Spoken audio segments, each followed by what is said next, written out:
I want to speak about the impulse of the being known in Christian terminology as the Archangel Michael. Whenever Michael sends his impulses through the evolution of humanity in the sphere of earthly life, he is the bringer of the sun forces, the spiritual forces of the sun. The present rulership of Michael, which began not very long ago and will last from 3 to 4 centuries, signifies that the cosmic forces of the sun penetrate right into the physical and etheric bodies of men. Michael is essentially a sun spirit. He is therefore the spirit whose task in our epoch is to bring about a deeper, more esoteric understanding of the truths of Christianity. Christ came from the sun.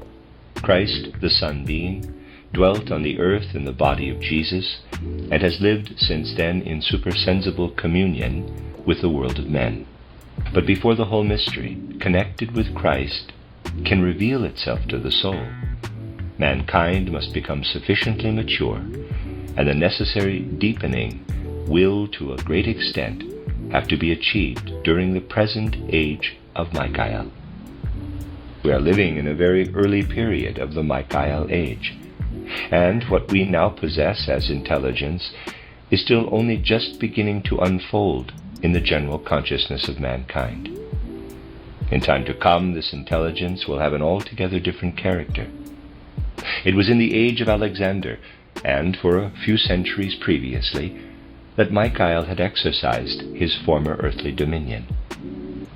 But at the time of the mystery of Golgotha, Michael and his own were in the sphere of the sun, and from there they witnessed the departure of Christ from the sun. Michael and his hosts witnessed the departure of Christ from the sun. Christ comes to the earth, and lives henceforward in union with the earth. Until the 8th or 9th century, the intelligence is gradually sinking down to the earth.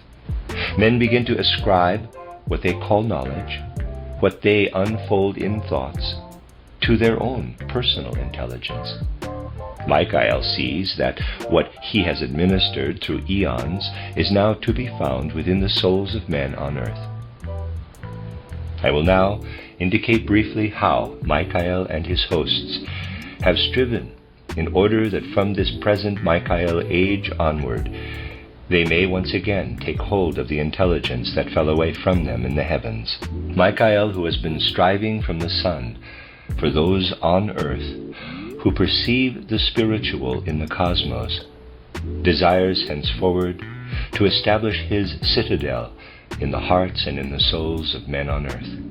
This is to begin in our present age.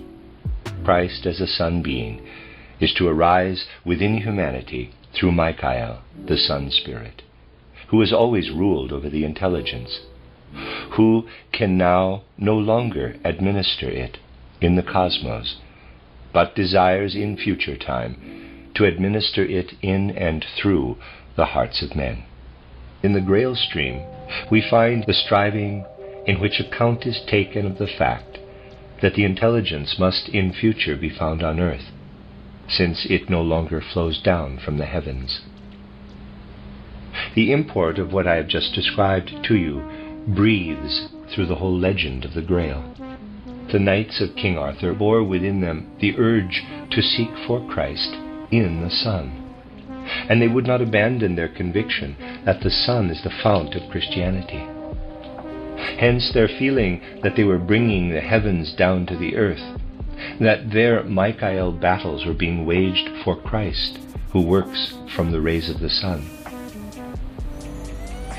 Within the Grail stream, the Christ impulse takes expression in a different way. Men are conscious that the Christ impulse, having come down to the earth, must henceforward be carried into effect through the hearts of men. The spiritual essence of the sun is now united with earthly evolution. Such was their conviction. They came together with that other stream in which full account was taken of the central truth of Christianity, namely, that the Christ impulse had come down from the heavens to the earth. and the momentous agreement was reached that Sun Christianity, as expressed, for example, in the Grail principle, and also in the teachings of Chartres, should now be united with Aristotelianism. Those who descended to earth became the founders of scholasticism, the spiritual significance of which has never been truly assessed. And within the Dominican order, deliberations took place as to how Aristotelianism might be united with the Christianity which, inspired more by nature and the workings of nature, had prevailed in King Arthur's Round Table. The great agreement was reached under the leadership of Michael himself, who, looking down to the intelligence that was now on the earth, gathered his own around him.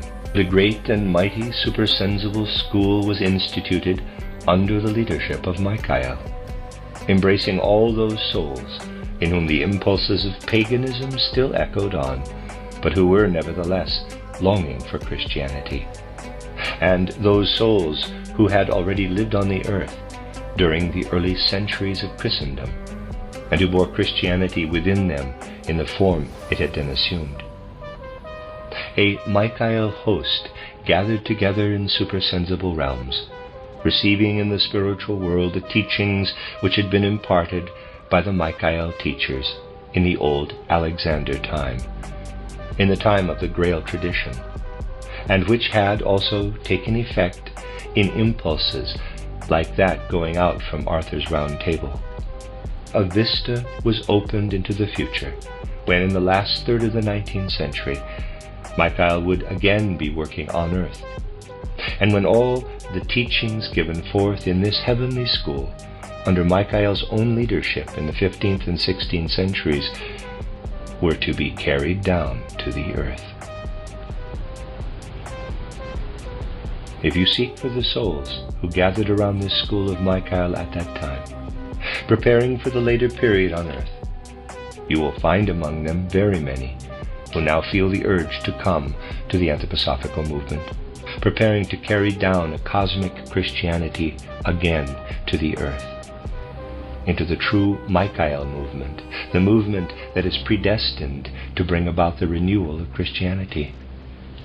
This lies in the karma of the anthroposophical movement. It lies too in the karma of many individuals who have come with sincerity into that movement. To carry into the world the Michael impulse, which in this way can be pictured in all its concrete reality, this is the task of the anthroposophical movement in a very special sense.